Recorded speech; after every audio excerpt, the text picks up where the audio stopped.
Just 2 hours ago, Allied air forces began an attack on military targets in Iraq and Kuwait.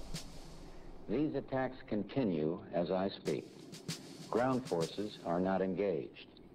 This conflict started August 2nd when the dictator of Iraq invaded a small and helpless neighbor.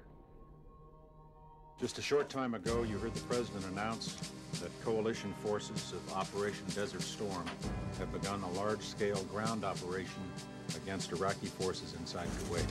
This phase of the combined air, land, and sea campaign has been carefully planned to force Iraq out of Kuwait with a minimum number of casualties to Allied forces. Indeed, analysis and computer modeling indicate that chemical agents released by aerial bombing did not reach U.S. troops in Saudi Arabia. However, we have identified potential fallout concerns in southern Iraq, particularly at the Rare Area Chemical Weapons Storage Bunker and pit area at the location known as Al-Qamishiyah. Our operations are designed to best protect the lives of all the coalition forces by targeting Saddam's vast military arsenal. Initial reports from General Schwarzkopf are that our operations are proceeding according to plan. We use protective overgarments, boots, masks. I don't think you have seen a single battle scene from the Desert Storm War where our troops were not in mock gear.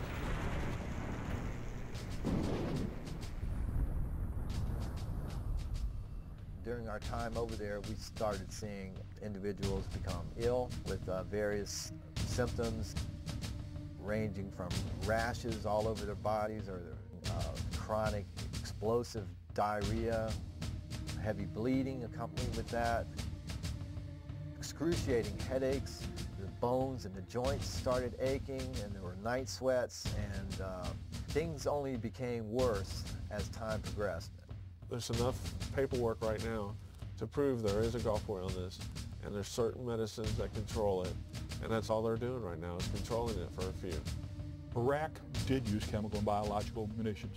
They punched us with all these different vaccines supposedly to protect us. And the threat of biological warfare is nothing new to the military, but the Persian Gulf War placed a special... Knowing that some of these had never been tested on humans. We're all forced to roll up our sleeves and pull down our pants and get shots in the gluteus and in the tricep muscles of our arms. Before the Gulf War, I could run all day and leap tall buildings at a single bound. After the Gulf War, we couldn't walk a mile.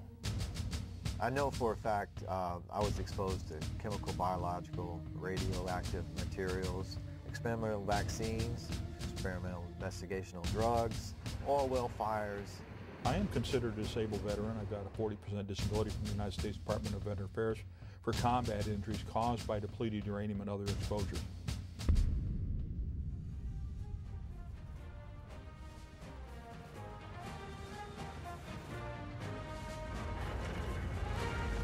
It is more than a trial by fire. It is a rite of passage, a challenge to join the elite. And if you succeed, if you can master your fear, outsmart your enemy, and never yield even to yourself, you will be changed forever.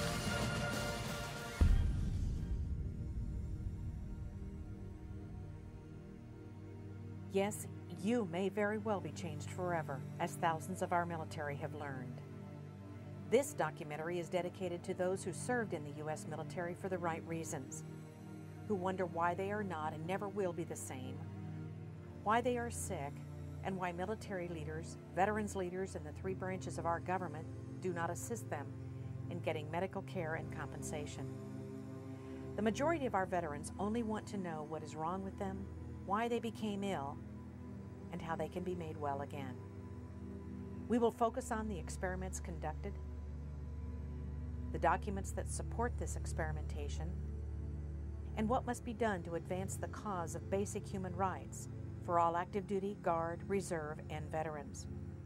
For those of you who are not familiar with military experimentation, you are about to get a lesson in history.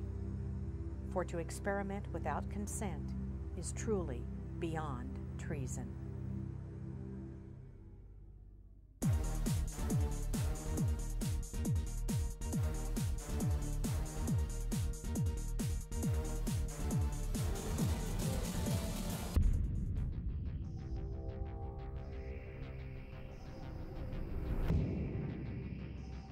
bomb away.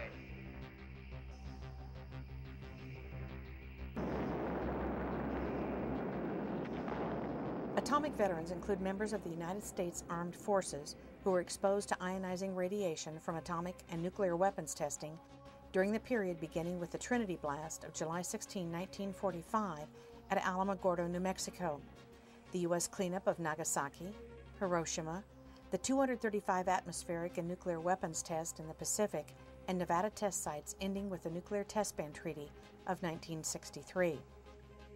The National Association of Atomic Veterans recognizes that civilians, as well as military personnel, were exposed to harmful nuclear material radiation, and that many of these personnel have since died as a result of radiation-induced illnesses.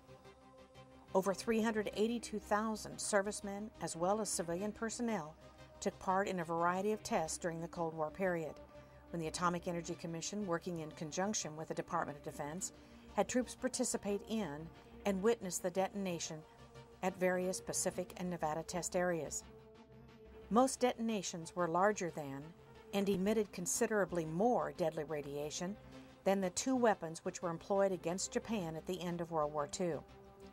During the test, various government agencies and departments were interested in learning about the various effects of atomic and nuclear weapons, as well as how these weapons affected the immediate performance of military personnel and equipment.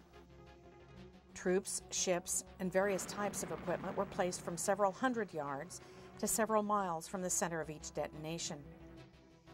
On many occasions, military personnel performed maneuvers in and around ground zeros without any protective clothing or respiratory devices. Since the end of these tests in 1963, there has been no government-sponsored medical surveillance of test participants, nor any effort to locate these individuals to warn them of potential health threats.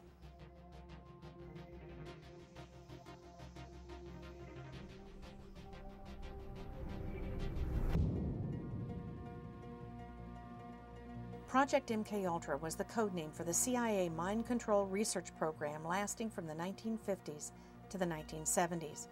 In 1964, the project was renamed MK Search. MKUltra was started on the order of CIA Director Allen Dulles in April of 1953, largely in response to alleged Soviet, Chinese, and North Korean mind control techniques on U.S. prisoners of war in Korea. Because most of the MKUltra records were deliberately destroyed in 1972 by order of then-Director Richard Helms, it is impossible to have a complete understanding of the more than 160 individually funded research projects sponsored by MKUltra and the related CIA programs. Experiments included radiation, LSD. Experiments included dosing CIA employees, military personnel, other government agents, prostitutes, mental patients, and members of the general public with LSD to study their reactions, usually without the subject's knowledge.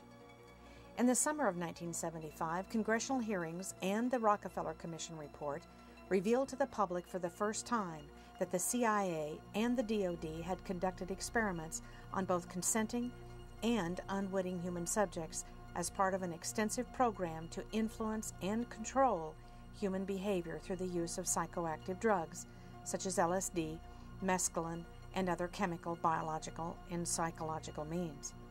The report states that no official records were kept regarding the deaths or illnesses of experimentees.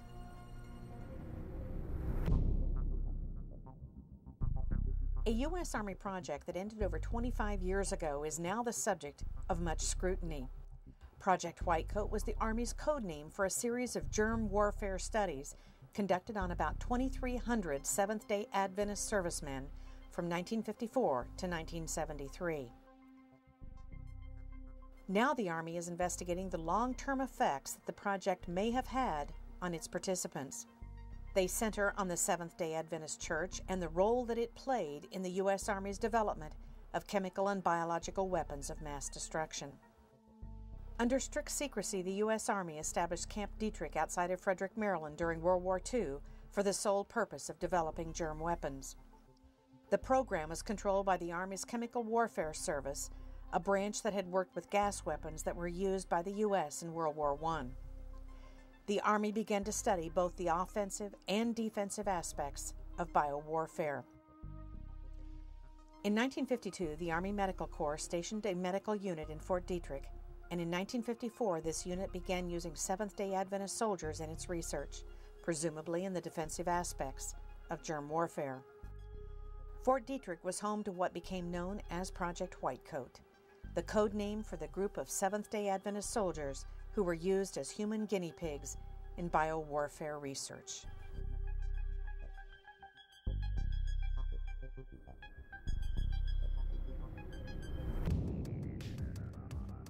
Agent Orange was the code name for an herbicide developed for the military primarily for use in tropical climates. The purpose of the product was to deny an enemy cover and concealment in dense terrain by defoliating trees and shrubbery where the enemy could hide. The product Agent Orange was a code name for the orange band that was used to mark the drums in which it was stored. The product was tested in Vietnam in the early 1960s and used at the height of the war in 1967 and 1968. Agent Orange was a 50-50 mix of two chemicals known conventionally as 2,4-D and 2,4,5-T. The combined product was mixed with kerosene or diesel fuel and dispersed by aircraft, vehicle, and hand spraying. An estimated 19 million gallons of Agent Orange was used in South Vietnam during the war, potentially affecting 2.5 million Vietnam veterans.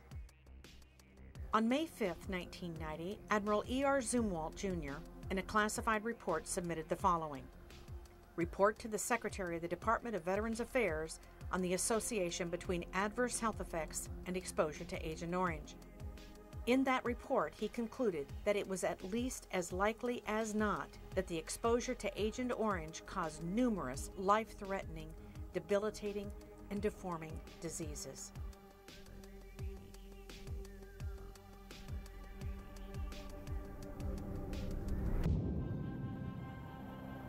BZ is the Army's designation of the psychedelic chemical known in military circles as Agent Buzz, or by the Army's chemical code designation of EA-2277. BZ was aerosolized, sprayed from aircraft, and utilized in conventional bombs. The effect of BZ was that it was psychotropic in nature. Over 362 human subjects were experimented upon at Dugway Proving Ground in Utah in 1964 under the code name of Project Dork. Most records of military experiments involving BZ are still classified and unable to be obtained even through the Freedom of Information Act. BZ was an incapacitating agent with paranormal hallucinations that lasted for not just days, but for weeks and months. You may have seen the movie Jacob's Ladder, which depicts effects from the mist sprayed over our military by our Department of Defense.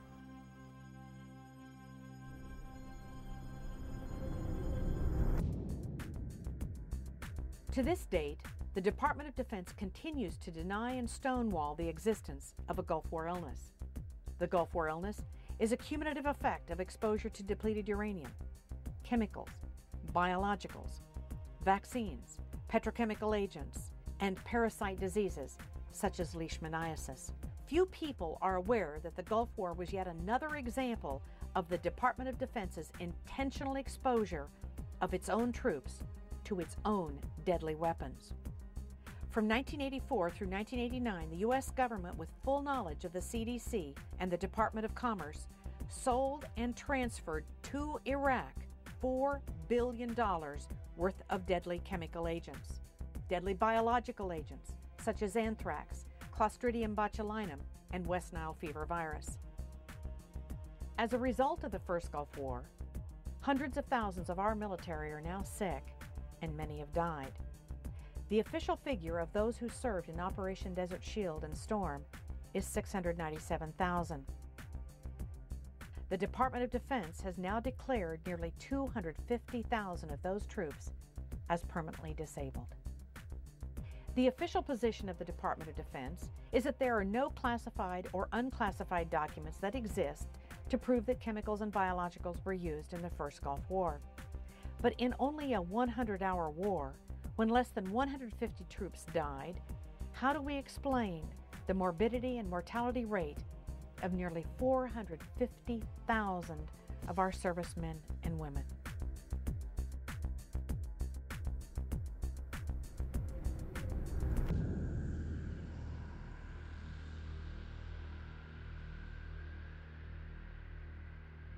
At the time that the Gulf War started, I was the nuclear medical sciences officer, intelligence, and covered everything, special operations officer, mobilization officer, training officer for 330th Medical Brigade. That's the largest medical brigade in the U.S. Army. It's an Army Reserve Medical Command under a one-star general. Dr. Doug Rocky is a U.S. Army Health Physicist and Nuclear Medical Sciences Officer. Dr. Rocky has expertise in nuclear, biological, and chemical warfare operations, microwave radiation, emergency response, decontamination, and battlefield cleanup. We were the super garbage men. We had to clean up the messes. We had to identify the messes. We had to collect all the garbage. We had to provide the on-site medical care. It's a lot. All the Iraqi equipment, a lot of U.S. equipment, contains radiological components. When that equipment was blowing up, the radiological materials were released into the environment, exposing and contaminating. And then to top it all off, we used uranium munitions, known as depleted uranium. They've been used back in 1973 by the Israelis against the Egyptians, but during Gulf War I, Desert Shield and Desert Storm, we took it to a totally new level. The use of radioactive materials on the battlefield. Deliberately taken tons and tons, actually over 350 tons of solid radioactive materials, and dispersed it across Kuwait, Saudi Arabia, and Iraq. Taking our radioactive waste and throw it in somebody else's backyard.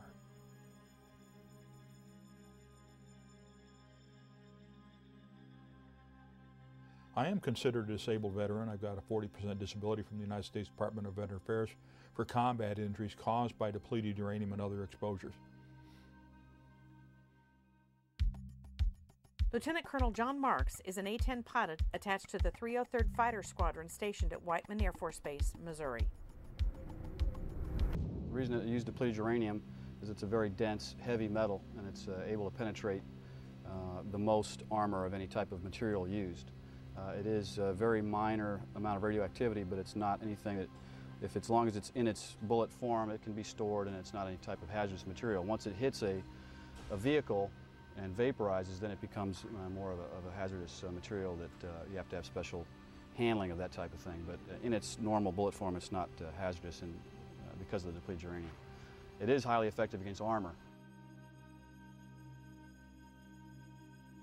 We got direct memorandum from the Department of the Army and other Department of Defense officials specifically telling us that not only were uranium munitions a health threat, they were a serious health threat, the contamination.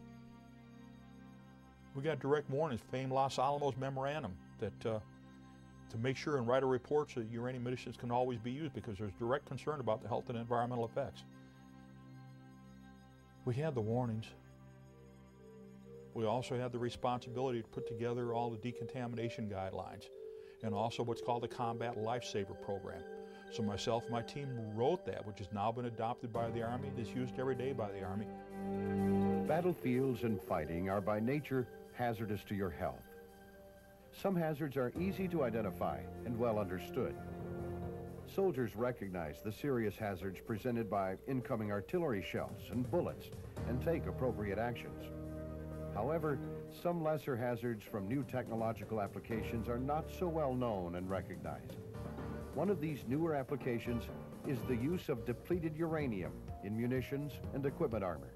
Depleted uranium is obtained from uranium ore, which is found throughout the world. In the United States, this ore is mined in New Mexico, Colorado, Wyoming, Utah, and Arizona. Uranium ore contains 3 isotopes. By weight, 99.28%, which is uranium-238, 0.71%, which is uranium-235, and 0.0058%, which is uranium-234. Of these 3 isotopes, uranium-235 and uranium-234 are used for nuclear fuel and weapons. Uranium-238 becomes depleted uranium.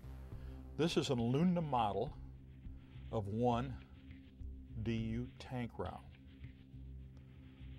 This round would be fired by an Abrams tank. If it was actually uranium rather than aluminum, it would be over 10 pounds of solid uranium. What happens, it moves extremely high velocity. The minute it leaves the bore of the gun, it catches fire. So this rod is a burning rod of uranium. It impacts tremendous forces, unbelievable forces, over this very small diameter. And it's like a blowtorch with tremendous forces that punches right through. Now, as this breaks through and goes into anything, it can be steel, concrete, sandbag bunkers, wood, or anything. Uranium itself is soft. So you have parts of the fragments of uranium breaks off as it enters and goes through. The uranium rod emits alpha, beta, and gamma radiation and X-ray radiation. The alpha particle is a 4.15 MeV particle. That's 4.15 million electron volts. Now, the intercellular voltage, the voltage that your cell operates biologically, is 10 electron volts. So when that cell is bombarded by an alpha particle at 4.5 million electron volts, it doesn't have a good day.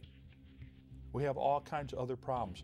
We have the beta particle and the gamma rays, the X-rays. Now, we've actually measured the ionizing radiation emissions from a DU rod within, say, 4 to 6 inches at over 300 millirems per hour. Now, that radiation is continuous. So you get a fragment of DU into your body that's emitting at over 300 millirems per hour. Or if you're holding the rod in your hand, it's over 300 millirems per hour. And if you got the fragment, then you got the alpha particle in there, which is an extremely hot particle, 4.15 MeV. And we're looking at what we measured over 10,000 counts per minute, 10,000 disintegrations per minute, 10,000 alpha particles per minute. In fact, in May of 2002, the U.S. Department of Veteran Affairs reported that over 160,000 troops that participated in Gulf War I, the period August of 1990 through the fall of 1991, basically October and November 1991, have been classified as disabled from anywhere from 10 to 100%. Now, my own disability didn't come about until after May of 2002. The count right now is somewhere close to 200,000. When we look at all the troops that have gone into the Persian Gulf region between August of 1990 and May of 2002, when the last formal report was written, the U.S. Department of Veteran Affairs formally acknowledges over 221,000 individuals are labeled as permanently disabled, and over 10,000 are deceased that had service connection disabilities. There's a big difference. There's a 60,000 increase in individuals that are disabled amongst those that served after the fall of 1991. That disability is only due to residual exposures and immunizations that were continued to be given, because there was no active combat. There was no active maneuvering.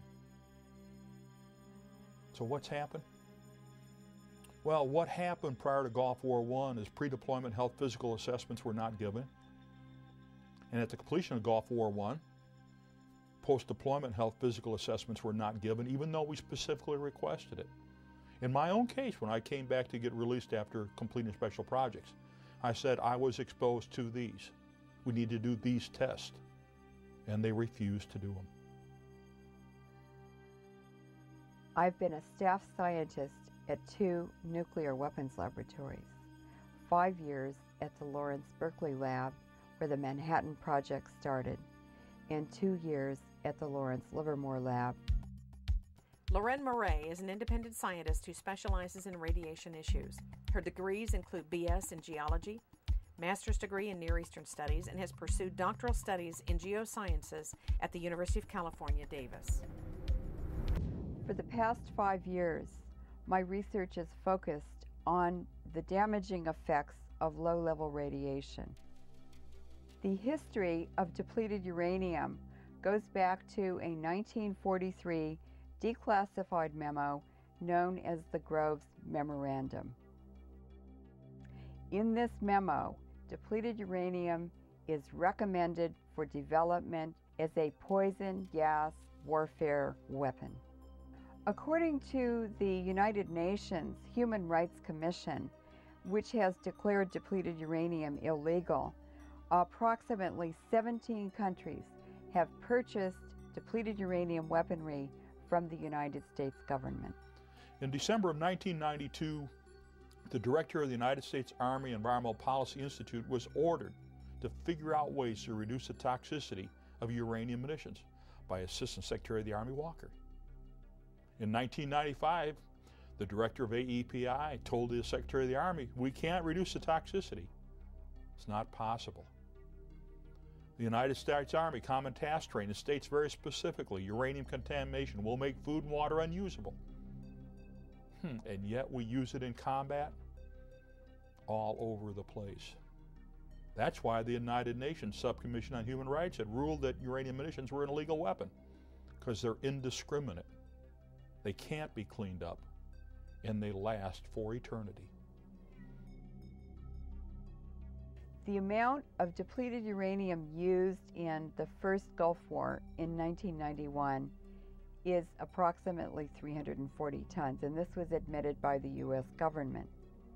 In Yugoslavia, Lord Robertson, who was the head of NATO in 1998, admitted in the public media that the United States had used depleted uranium warheads in every missile used in that invasion.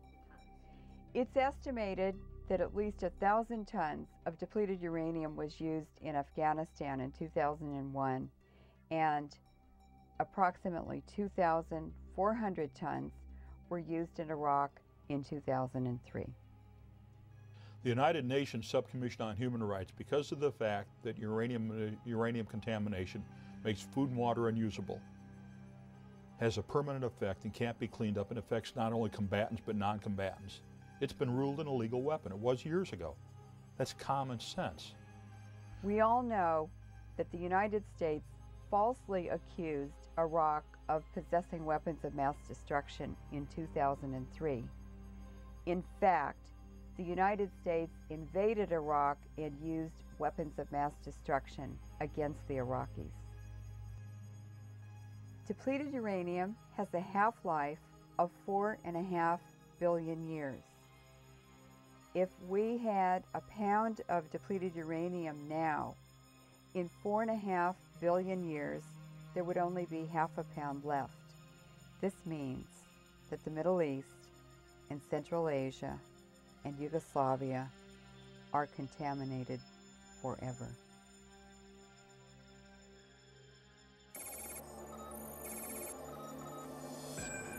We're 1st Platoon Charlie Company, and we were part of Operation Iraqi Freedom.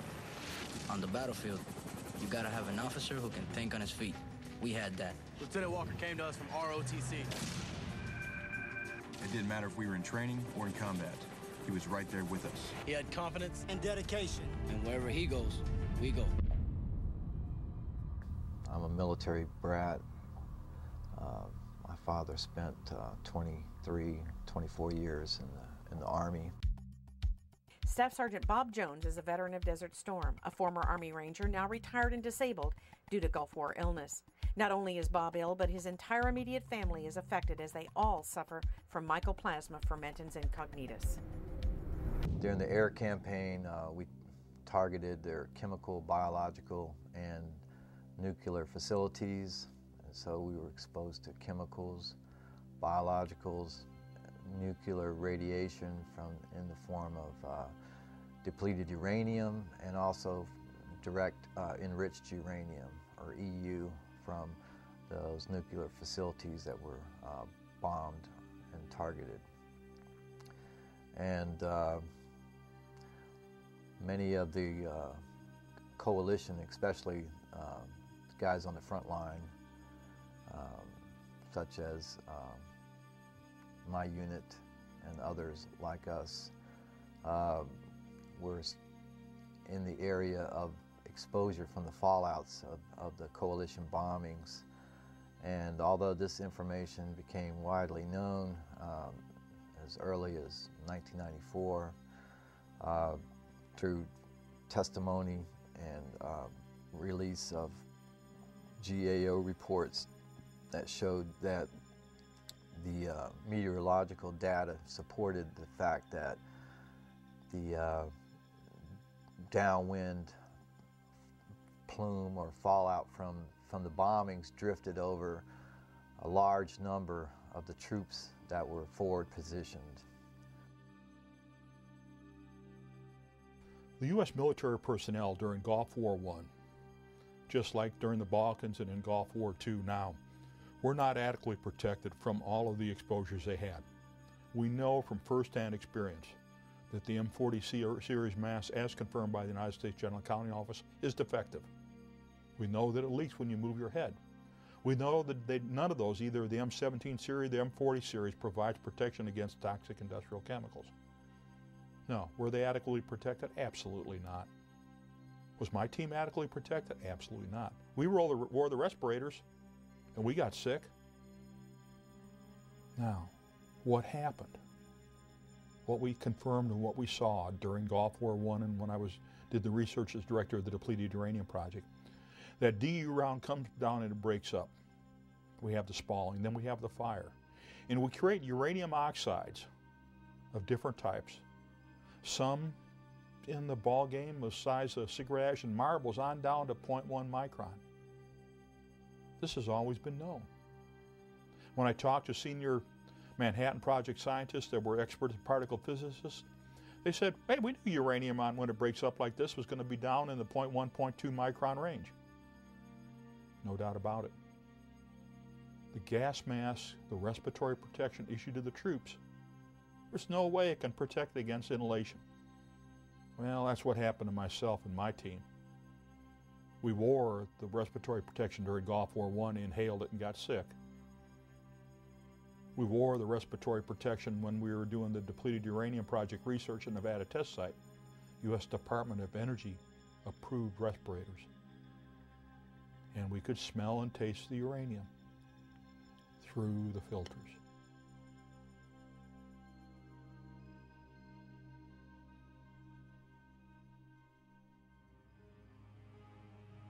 During our time over there, we started seeing individuals become ill with various symptoms ranging from rashes all over their bodies or certain areas of their bodies to having chronic explosive diarrhea, which in some cases was heavy bleeding accompanied with that. We had, and I can speak for myself on this as well, excruciating headaches. The bones and the joints started aching, and there were night sweats, and you know, things only became worse as time progressed. And my unit in particular was deactivated after our return back to Germany in May of 1991. Some of the other individuals started showing up with other diseases, which included several types of cancers, and the neurological problems that many of us suffer from, and degenerative joint bone disease, spine disease, and other manifestations of illnesses that were at that time still unexplained, that caused them to no longer be able to perform their duties as a soldier as they had for so many years. And some of us that conceived children after the war, and I know of at least 2 individuals where their children were born perfectly healthy according to the hospital, and within 6 months after their return, their hearts literally exploded in their chests.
In the civilian population in southern Iraq, the Iraqi doctors are reporting very large increases in cancer, leukemia, diabetes, immune system disorders, and of course birth defects in the newborns. The babies are born without a brain, without eyes, without legs, or without arms. Sometimes the baby is born with a cyclops eye, just one eye in the forehead. And each year, these birth defects are more and more severe. Pediatricians now in southern Iraq are reporting that some babies are born without heads or arms. They're just pieces of flesh. Because Iraq is in an arid region with severe dust storms annually, this remobilizes the depleted uranium on the ground and on the battlefields. And so the civilian population will continue to be exposed to increasing levels of DU internally. The severity of the birth defects and radiation-related diseases will increase over time. In fact, depleted uranium is a death sentence.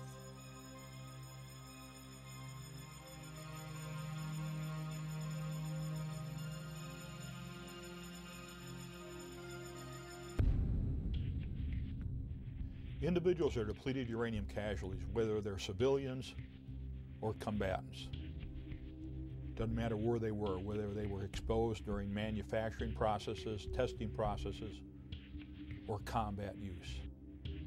One of the things that we're starting to see, we saw the respiratory problems right off the bat. That was predicted by the Groves Memorandum, totally confirmed by my own physicians and totally documented in my VA medical records. Then we saw the rashes.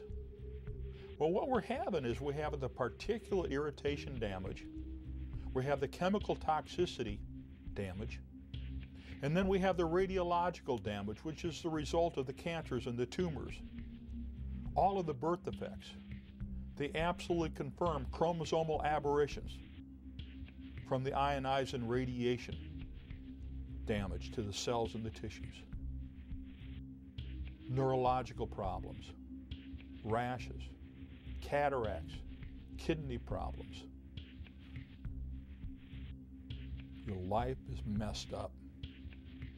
As said in the Groves Memorandum, it's going to cause all these health problems, and there is no medical care and treatment. You can't reverse radiation exposure damage to the body.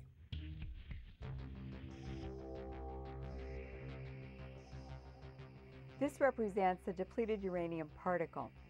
The styrofoam ball in the center is millions of atoms of uranium, and the toothpicks are the tracks of the alpha particles that are released from the uranium nucleus. When these pass through the cell, they release tremendous amounts of energy, which cause the cell processes, enzymes, and hormones to malfunction. When there are billions of these distributed throughout a body, they cause diseases in many ways, and that's why Gulf War syndrome is a complex system of diseases caused by malfunctioning of all of the parts and the processes in a cell that make life possible. Some of the soldiers were losing their mind. Dennis Kine served in the U.S. Army until 2003 with the rank of Specialist D4.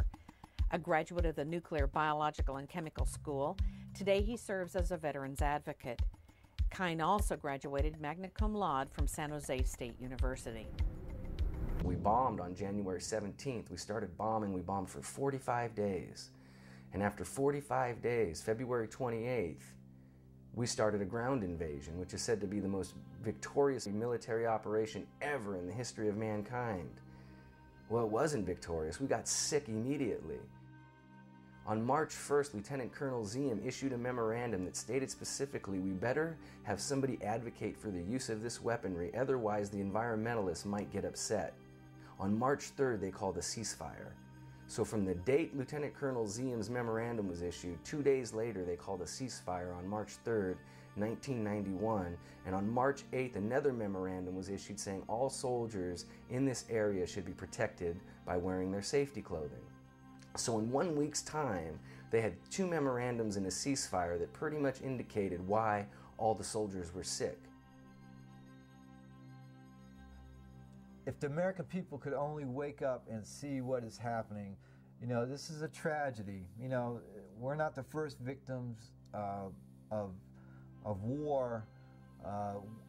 In many cases, our wounds are invisible. You know, we carry them inside of us, and it's only through specialty testing and specialty diagnostic testing that you can isolate and find these particular mechanisms involved, whether they be chemical, biological, nuclear, or other agents that would cause what has become known as Gulf War illness, Gulf War syndrome, Persian Gulf illness. There's no such thing as a syndrome.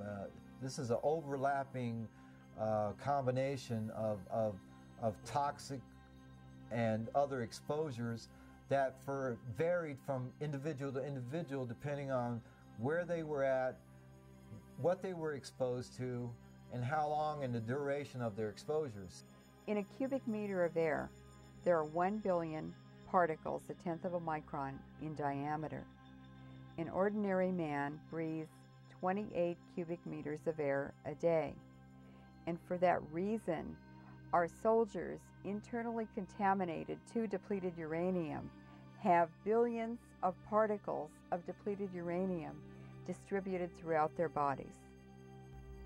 DU can be found in all parts of the body. It has been reported in the bladder, in the semen, in the bone marrow, in the lungs, and the brain. Because of the contamination of the semen from the depleted uranium particles, soldiers returning internally contaminate their wives and their partners. It wasn't so much my illness, but my family was also ill, and they required medical attention and medical treatment, real medical treatment. I retired in June of last year, June 2003.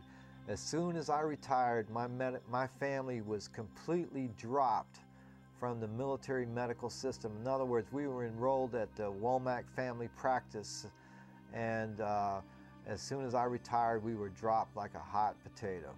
And although I begged and pleaded, they would not let my family re-enroll back into the Womack Family Practice. So in essence, my wife was completely cut off from all the medications and all the treatment that she had received for the past 7 years that dealt extensively, because she was also a victim of these exposures that I brought home from the Gulf War, from my equipment and from my personal exposure, as I alluded to earlier, from bodily contact, and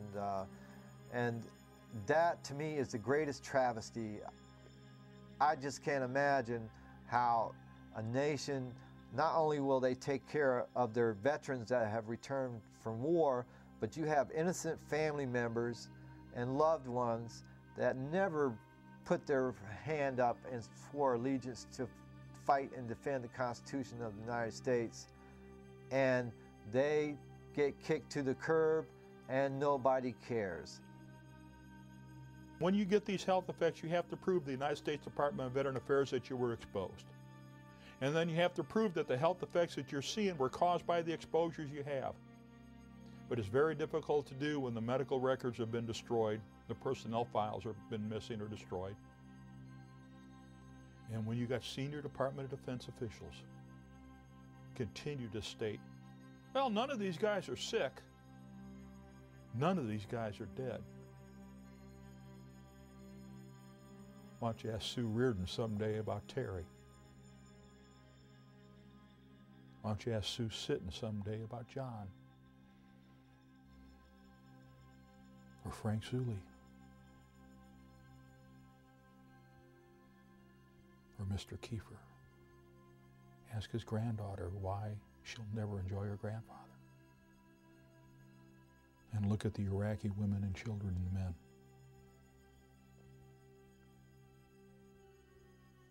Ask the question yourself. Is winning a battle but contaminate air, water, soil, and food worth the life of your son and daughter? Is it worth the life of the child? Not just those that are alive, but those that are going to be exposed because the contamination remains there for eternity. It's real simple. I was tasked to clean up the uranium munitions by name, by order, during Gulf War I. I was assigned as the depleted uranium project director. I did the research. I prepared the programs. I wrote the regulations for management. I wrote the procedures for management. And I got sick because I served my nation. And I was discarded. I was abandoned.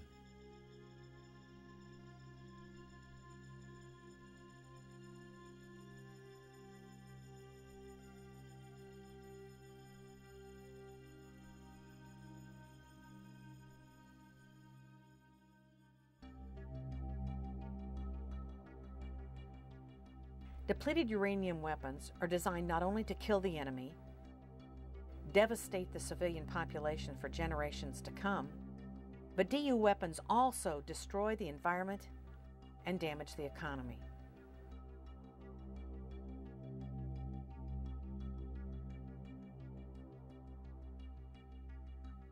In 1996, the United Nations passed a resolution that made DU illegal under international law. In order to protect themselves and continue the illegal usage of depleted uranium, the United States government has co-opted the International Criminal Court, thus protecting certain individuals from war crimes charges. Unbeknownst to most U.S. citizens and unreported in the U.S. media was the International Criminal Tribunal for Afghanistan held at Tokyo, Japan, December 15th of 2002. Those meetings lasted for over a year. The initial complaint presented for the tribunal charges George Bush with 31 counts of war crimes, violations of the Geneva Conventions and other crimes against peace in the war on Afghanistan. In addition to the original 31 war crime charges against George Bush, the judges and tribunal recommended 2 additional charges. Number 1, Bush knowingly used depleted uranium on the battlefield against his own troops, and number 2, that it was, in fact, a crime against the environment.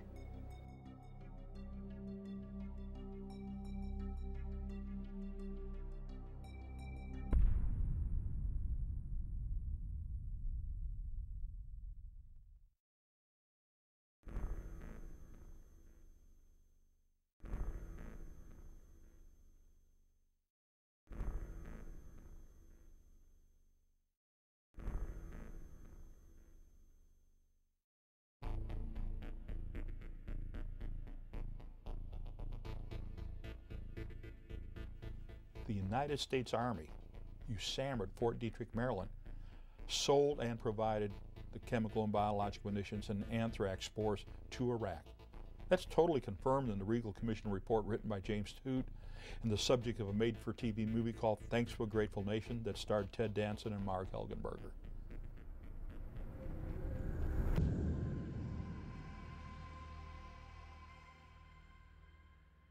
The United States has a long-standing involvement in the sale of weapons to third world countries.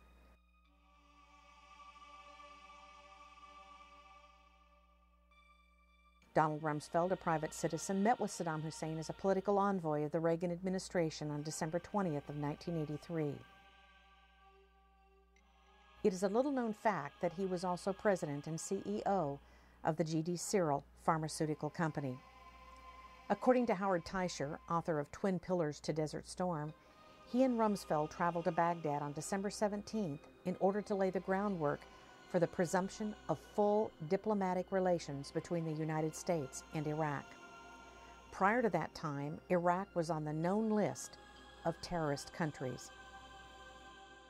Iraq invaded Iran in September of 1980. It is important to note that the ban on the sale of weapons was in force until 1982, when it was lifted with the strong objections from Congress. The U.S. began the transfer of helicopters to Iraq in December of 1982. In 1983, Banco Nazionale del Lavoro of Italy and its branch in Atlanta began to funnel $5 billion in unreported loans to Iraq with the blessing and official approval of the U.S. government. The Reagan administration began secretly allowing Jordan, Saudi Arabia, Kuwait, and Egypt to transfer United States weapons, including howitzers, Huey helicopters, and bombs to Iraq.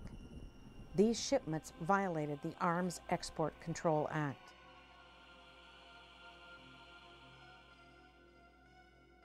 From 1985 through 1989, the Department of Commerce licensed 70 biological exports to Iraq, including approximately 21 batches of lethal strains of anthrax, shipments of weapons-grade Clostridium botulinum, and West Nile fever virus. In April of 1988, the Department of Commerce approved the shipment of chemicals used in the manufacture of mustard gas. The U.S., with the approval of the CDC and the Department of Commerce, armed Iraq illegally from 1985 through 1989.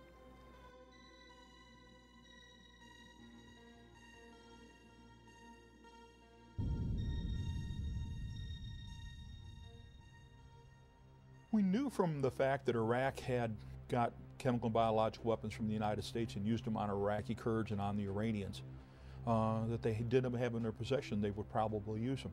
We knew that all the toxic industrial chemicals that we use in the military, when we move the military, go into combat, were going to affect everybody. We knew that all of the other weapon systems we had have a horrible health and environmental effect on the battlefield. That's history. And with all the background all of us had, both within the military and within academia, it was very easy for us to understand and predict what was going to happen. During the period of 1990 and 1991, we made a conscious decision, and this decision was a decision made between General Powell, General Schwarzkopf, General Horner, and Secretary Cheney to blow up Iraq's chemical and biological stockpiles in place. We also decided to blow up their nuclear reactors in place. This is all confirmed in Schwarzkopf's autobiography, It Doesn't Take a Hero, on page 390. For somebody who wants to look, you can go find out for yourself. At that time, we warned everybody that these exposures, downwind exposures, were going to have a disastrous effect on U.S. military personnel, on coalition personnel, on Iraqi personnel, and on the civilians and non-combatants in the region. That warning was ignored.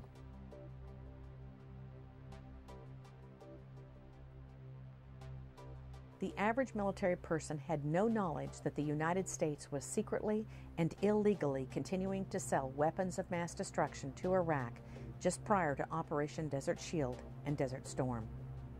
It is important to note that these biological materials were not attenuated or weakened and were capable of reproduction, thus illustrating these biological agents were not for research, but for the purpose of weaponization. Not even the military medical personnel tasked with treating the wounded on the battlefield had any training regarding a biological or chemical casualty. According to Senate Report 103-900, by the time of the invasion of Kuwait, Iraq had developed biological weapons. The Regal Report states that Iraq's biological warfare program was the most advanced in the Arab world. There is substantial evidence to suggest that the Iraqi military used the Soviet doctrine of multiple chemicals and multiple biologicals against our troops. This serves to confuse the diagnostic and treatment process and would account for the wide variety of symptoms displayed by Gulf War veterans.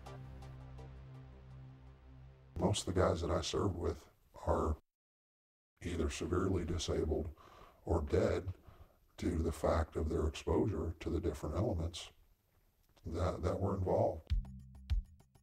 Michael is a veteran of Desert Storm and served in the area of special operations. Because of fear of reprisal by the Department of Defense or loss of his veterans' benefits, he has requested that we alter his voice and image. One memory that sticks very clearly in my mind is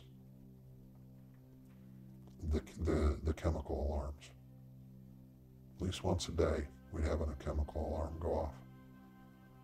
And after a while, we learned to pay attention to them because we were told it was a malfunction. They would try and tell us that either it had blown paint on it, some fumes from something that had been painted nearby had been blown on it, and that set it off, and so on and so forth. And it makes me wonder. They claim that no chemical weapons were used, but I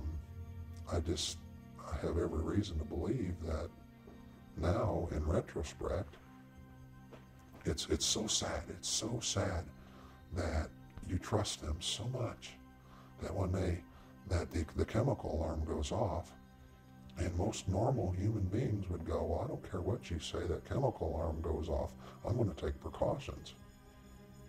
But you are so indoctrinated in the fact that, oh, well, we're here to look out for you, we're going to take care of you, that when the chemical alarms go off, you just sit there and continue eating or reading or whatever it was you were doing. On a number of occasions, chemical alarms went off, and we were ordered not to basically respond to them or report them or write down statistics or even study the environment we were in, which is normally what an NBC person would do. Once an alarm goes off, you start putting, testing things around to see if there's anything happening. At the first call on an alarm, we would be told a number of different things, like it was the gasoline setting it off, or it was the oil well fires burning that was setting it off, or it could have been anything other than an actual chemical or biological agent. Surely wasn't. Don't worry about it, soldier. You'll be okay. We had alarms going off, chemical alarms, and there were several occasions where we had to go into full mop gear in the middle of the night, or especially in the middle of the night. It's unbelievable that we had all this equipment that had been calibrated and sent over there prior to the war, and we had set out monitors in the perimeter and in the area to detect any kind of chemical activity. However, what is of significant and monumental importance is the fact that we had no biological detection capabilities over there whatsoever. And this all relates back to the fact that we destroyed their chemical biological sites and also the bunker complexes, not to mention the big one in Camisea, which is the only one that got any kind of real attention due to the fact that an individual or several individuals happened to film the contents of that bunker complex. The order was given to blow the place up rather than the normal procedures when you find a place like of that magnitude holding the contents that it did. There were other means of disposal. The area was secured, and what surprises me is the fact that we received no warning. No one was instructed to get into any kind of mop gear or any type of chemical protective posture, although it's questionable whether it would have helped anyway. Well, we were issued, MOP suit, military occupational protective posture is what MOP stands for. MOP suits, we were issued them, but they were useless to us after the first 3 days after we opened the package. So you get in country, they issue you a brand new suit, it's got a charcoal filter in it, but the minute that package has been opened and that suit has been liberated, that suit is useless. You can't keep putting it on and taking it off. The Department of Defense has long touted that American troops are the best prepared, trained, and equipped in the world. Unfortunately, the equipment that was meant to save their lives may very well have cost them their health in Desert Shield and Storm. Information has now been obtained that proves that the chemical suits sold to the Department of Defense during 1989 were in fact useless. Isratex, A company from Raynell, West Virginia sold nearly 800,000 defective suits that later proved to be full of tears, holes, and poor stitching. One hole can mean the life or death of a soldier during a chemical exposure. The company subsequently filed for bankruptcy, and its owners have never faced accountability for their actions.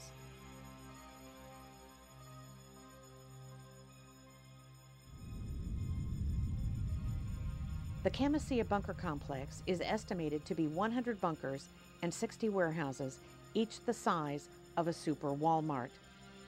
The destruction of Camisea was not even discussed until June of 1996, when it was addressed by Senator Specter at the Senate Armed Forces hearing. General Schwarzkopf said the following. As I stated, the first time I ever heard of Camisea was in 1996 when it was first announced by the Department of Defense, and nobody was more surprised than I was.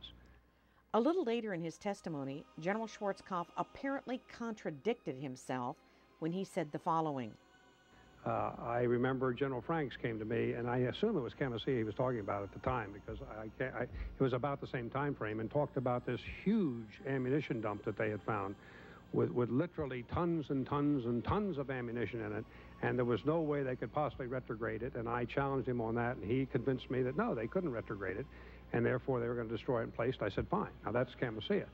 From what I heard about the size of the bunker that Franks was talking about and the others that they blew up, these were huge bunkers with crates and crates and crates and crates of ammunition in them, and I can only assume that they either didn't recognize them or didn't see them at the time. We were under pressure to withdraw, and under the pressures of withdrawal, we did destroy everything we could so that the Iraqis couldn't fall back in on it and use it in some other war against us. General Schwarzkopf just stated that he was concerned about the Iraqis regaining control of the ammunition that was contained at the Camisea ammunition depot. However, several individuals have come forward with other reasons as to why the bunker depots were hastily destroyed. I'm Dan Topolsky. I was the Nuclear, Biological, and Chemical Defense NCO for B Company, 37th Engineer Battalion.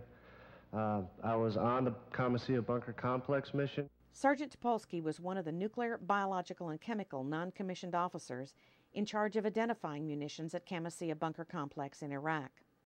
I felt betrayed. I felt like we had been sold out for dollars when I saw what I saw inside those bunkers.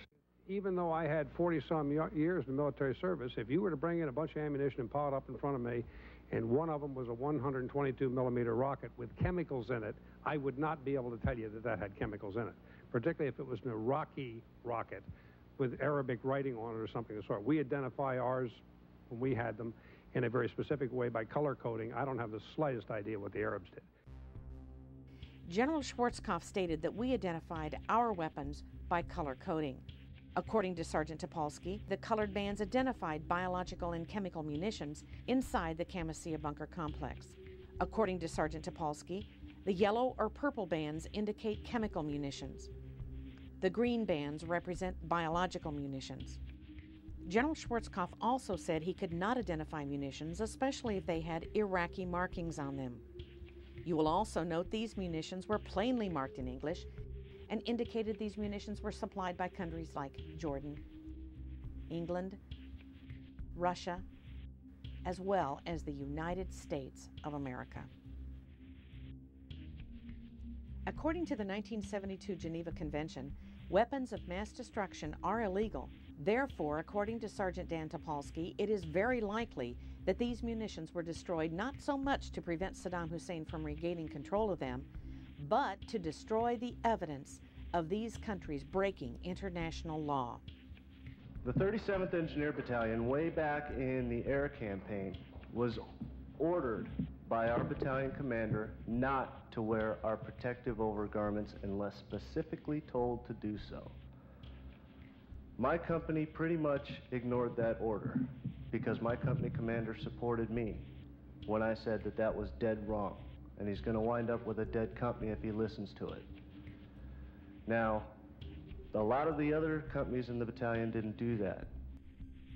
On April 17, 1997, General Colin Powell testified before the same Senate panel, and as was the case of General Schwarzkopf, he was not required to take the oath to tell the truth. In regard to the chemical mop suit, General Powell said the following. We use protective overgarments, boots, masks. I don't think you have seen a single battle scene from the Desert Storm War where our troops were not in mock gear. Well, the Department of Defense officials continue to lie about what we know and what happened during Gulf War I. But it's real simple.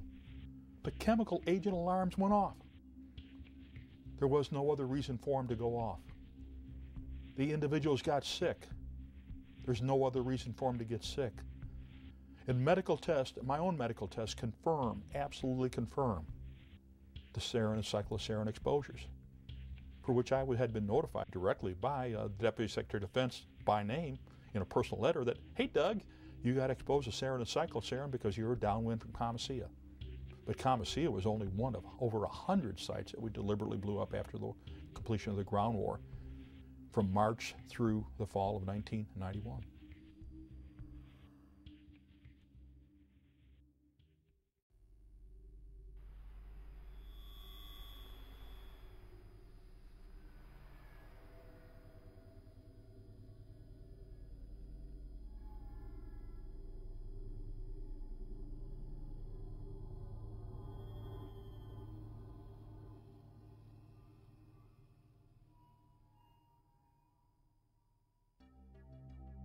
Even though the Department of Defense continues to deny the widespread use of chemicals and biologicals during the first Gulf War, Jonathan Tucker of the Monterey Institute of International Studies has demonstrated evidence for the use of chemicals in the Kuwaiti theater of operations. The U.S. intelligence reports show the presence of Iraqi chemical weapons. Military log entries describe the discovery of chemical munitions in Iraqi bunkers during and after the ground war. There are incidents in which troops reported acute, numerous symptoms of toxic chemical exposure. There's credible detections of chemical warfare agents made by Czech, French, and American forces. Chemical warfare agents that were detected by coalition forces during the Gulf War include the nerve agent Tabin, sarin, cyclosarin, and the blister agents sulfur, mustard, and lewisite. To this date, there has been no diagnosis or treatment offered by the Department of Defense or Veterans Administration. Dr. Robert Haley, MD of the University of Texas Southwestern Medical School in Dallas, Texas, has detected damage in the brains of those Gulf War veterans who were near the explosion of Comasea. Those injuries had resulted in not only increased social problems, but also a 90% divorce rate and increased crime rates among those vets who showed damage in the area of the brain that controls judgment. The children of Gulf War veterans have shown increased defects such as Goldenhar syndrome, a missing eye or ear, major organ or digestive deformities, and general failure to thrive. 13 years after the Gulf War, the Department of Defense still calls the Gulf War illness a mystery disease. Either the Pentagon employs the most incompetent researchers and physicians in the world, or the cover-up is by design that these troops are being denied meaningful medical care. We can only conclude that the Department of Defense is waiting for an army to die.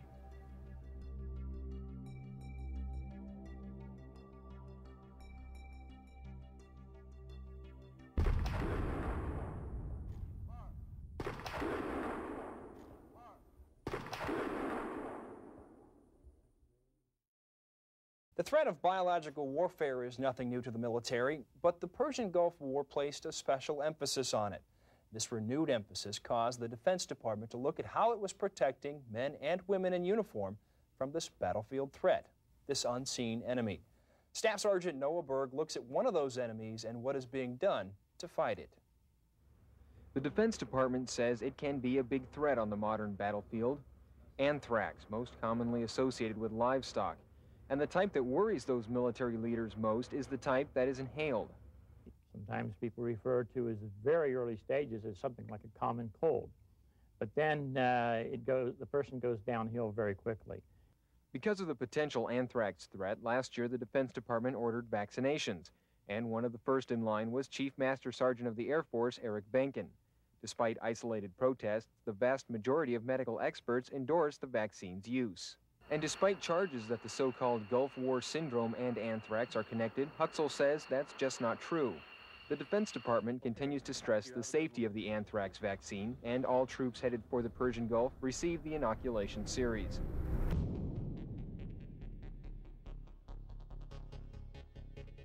We had all the problems from immunizations. Our team was tasked with to put together the anthrax vaccine program in theater. But we were also ordered, do not record lots, batches, doses, who got them, what their reactions were, when they got them, or how many they got. Direct orders. There's enough paperwork right now to prove there is a Gulf War illness, and there's certain medicines that control it, and that's all they're doing right now is controlling it for a few. Staff Sergeant Mark Zeller was a member of Special Operations in the 18th Airborne Corps. He served in the Iraq-Iran War, Desert Shield, and Desert Storm campaigns. And we're all forced to roll up our sleeves and pull down our pants and get shots in the gluteus and in the tricep muscles of our arms. We all started getting sick, but we didn't think nothing of it because our flight surgeon was telling us that it's hygiene that's getting us. We're all not taking baths every day. It's like maybe once a week or once every 3 days. And that hygiene was supposedly getting the best of us, so we didn't think anything of it after that. They punched us with all these different vaccines, supposedly to protect us, and knowing that, some of these had never been tested on humans. My neck bones are degenerating. My lower back's degenerating. No one knows why. They want to go in there and scrape it and biopsy it. I'm like, I don't want to be in a wheelchair afterwards. It's pretty damaging to a guy that used to be in special operations and jumped out of airplanes for a living. So.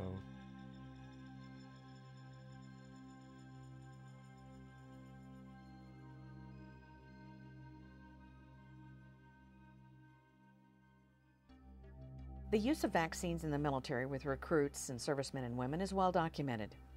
What is not well known is the relationship between the Department of Defense and pharmaceutical companies who have a vested interest in the widespread use of vaccines, what is contained in the vaccines, and just how many of those vaccines that were given that were in fact experimental. The experimentation of individual military members by the bureaucracy of the military medical establishment crosses all party lines. Military experimental use of vaccines have been conducted during the past 50 years. The senior Bush administration ordered the use of experimental vaccines anthrax and botulinum during the buildup of the first Gulf War. The Clinton administration ordered the experimental use of the tick-borne encephalitis vaccine in Bosnia. Perhaps one of the most devastating executive orders regarding vaccines came under the Clinton administration. Executive Order 13139 essentially orders the use of experimental vaccines and/or drugs at any time without the service member's consent to be given to anyone in the military as long as the President or the Secretary of Defense approves. During the first Gulf War, it was not unusual for a service member ordered to Iraq in 1991 to receive 10 to 17 vaccines in one setting.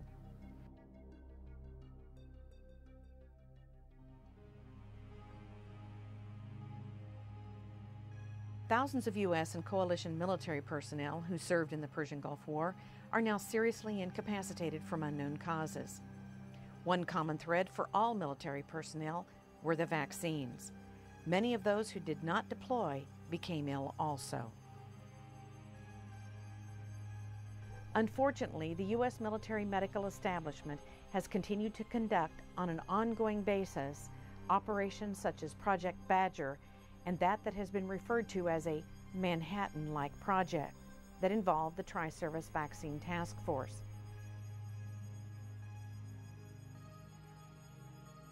Credit for the best vaccine research should go to Gary Matsumoto in his acclaimed book entitled Vaccine A. Matsumoto concludes that the government covertly experimented on troops using squalene which is an oil-based booster used to make vaccines stronger. Squalene has only been approved for use in experimental AIDS and experimental malaria vaccines. Since a large percentage of U.S. forces tested positive for squalene, it has led many individuals to believe that the anthrax vaccine could have been a primary clinical trial for an AIDS vaccine experiment. What the DoD should have disclosed to the troops is that squalene causes life-threatening diseases such as lupus, crippling arthritis, and multiple sclerosis.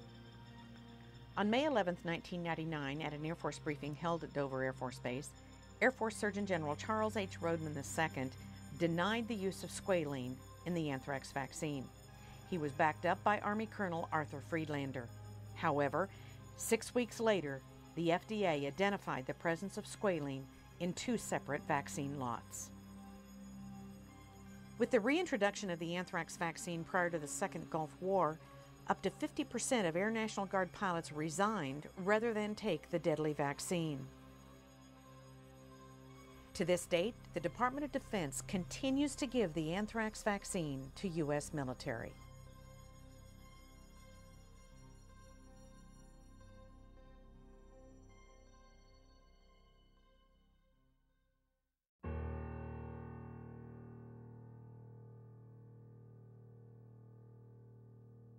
The minute you walk into a recruiter's office, the first thing they say is, "Young man, if you do this, you'll be taken care of forever." And in modern day, the 21st century soldier, it includes women. So men and women are promised health care should they become sick from the battlefield. And the fact of the matter is that since Operation Desert Storm concluded, 10 to 11,000 soldiers are dead. 250,000 of us get a check from the Veterans Administration for undiagnosed illnesses, and double that amount have actually gone to the Veterans Administration and entered into study groups known as ionizing radiation study groups and Gulf War depleted uranium study groups. And that's just being used as a guinea pig. So we were abused by the Department of Defense. We got sent to a contaminated battlefield. We came home, we're being studied by the Veterans Administration, and every time we turn around and look for some help, somebody calls us a post-traumatic stress disorder. And that's not appropriate. We're not stressed out, we're sick. We've been contaminated. I do what I do every day because the system hurt me. Phyllis, you're on the air with Dennis Kine. Go ahead, please. I just want to take time, Dennis, to thank you so much and be able to say this personally to you. And I want to urge the folks to order your book. And I can't go at the pace that I used to, and I'm so thankful for someone like you to help some of us old-timers. It hurt me as a soldier and it hurt me as a veteran. And I don't want to see anybody else get hurt. I don't do this because I need to inflict any pain on anybody. I do this because young men and women enter voluntarily into a system to go serve their country, serve their friends, serve their family, and serve their fellow Americans, and they get duped by the recruiter from the very beginning when they're told, if you get injured or become sick, we will take care of you.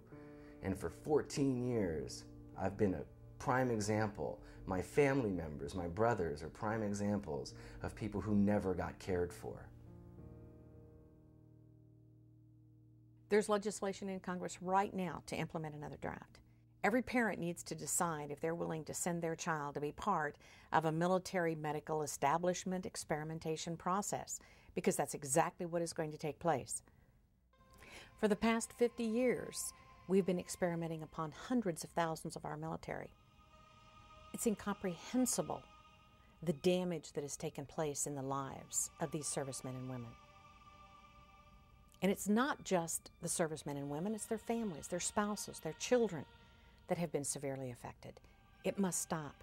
How will we ever get anyone to join the military knowing that they're going to be exposed to whatever the Department of Defense desires to do with them?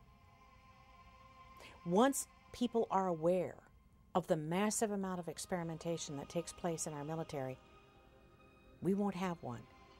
We won't have a group of people that will serve. And for obvious reasons. Because of the Ferris Doctrine, which has blocked any kind of compensation, assistance, or really any accountability from the Department of Defense or the military, our troops are living in some kind of slippery slope. They have no rights. With Executive Order 13139, they can be experimented upon without their consent, anytime, any place. When will it stop? How will it stop? And what must we do? One of the, I think, problems with American law is that there is a number of ways that municipalities, states, and the federal government will often immunize themselves from what would normally be seen as tort actions. In the United States, we have something called the Ferris Doctrine, which essentially articulates a rule of sovereign immunity that says the federal government is not liable for anything that happens to you while you are in military service. The doctrine originates from the year 1950, and the court at that time heard the case of a military serviceman who was killed in a barracks fire, and ultimately decided that it was good public policy not to allow these lawsuits. This really is the ultimate in hypocrisy. You see the heroic search and rescue missions where the government is very publicly going in and rescuing prisoners of war in combat, and the message there, or the propaganda, if you will, is that we care about you, the soldier. The reality is very different. The reality is that they are shielding themselves behind an outdated legislation and using the soldiers essentially as pawns in a chess game. The Ferris case was literally about a serviceman who was injured in a barracks fire in New York State. That's a very different kind of case than the subsequent cases that have been brought to the Supreme Court.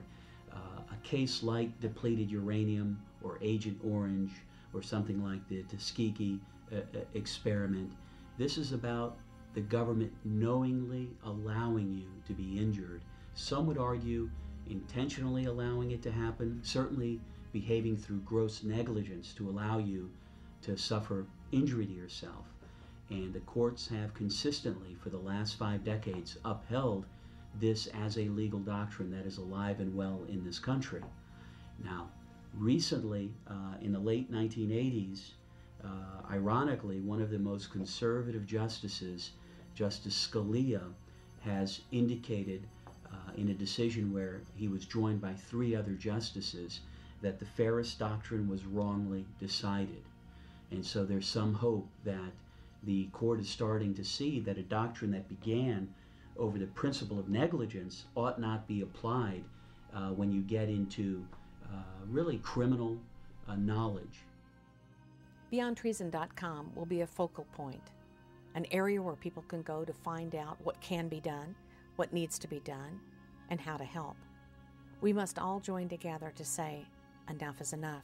You see, if they experiment upon the military, the citizens are next. We can no longer play the role of esprit de corps in the military, of patriotism, of blind patriotism. We must accept the fact that it is our fault that we have allowed this to take place in this country. We call ourselves Americans, and this is freedom, and yet our sons and daughters are dying. Those that are responsible for these acts should spend the rest of their natural lives in prison for what they have done. There is no question, from the presidents on down for the past 50 years, those that have been in charge of these experiments, there is no question that this is truly beyond treason.